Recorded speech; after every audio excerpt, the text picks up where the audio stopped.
Hello and welcome everybody to my channel Kerala GSB Konkani Dishes, and today we will be seeing how to prepare Goa Konya Sandan or broken wheat cake. Goa Kono is the Konkani term for broken wheat.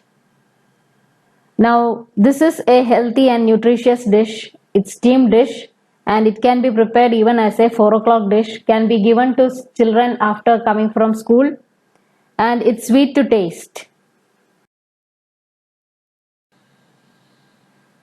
Coming to the ingredients, you need 1 cup broken wheat, 3/4 cup grated jaggery, 6 tablespoons of coconut gratings, 5 to 8 cardamom, 9 to 10 cashew nuts.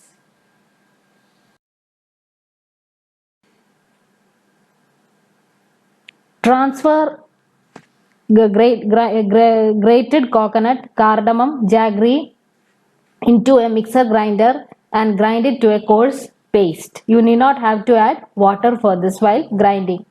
Transfer this to a container into which you will be using to keep it in the steamer. It is a steam cooked dish, so you can use the container in which you will keep it in the steamer for steam cooking.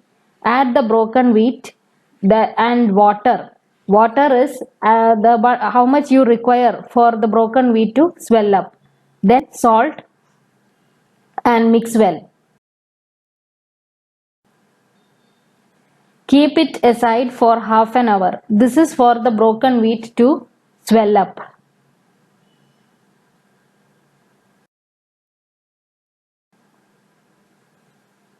Once it has swelled up, place the cashew nuts on top of it.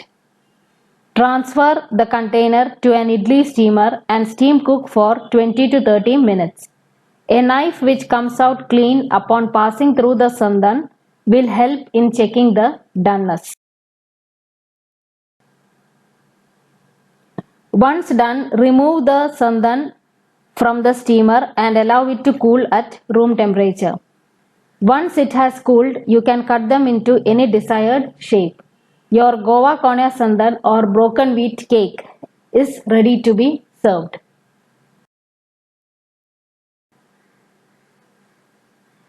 Thank you for watching my channel Kerala GSB Konkani Dishes. Please like, share and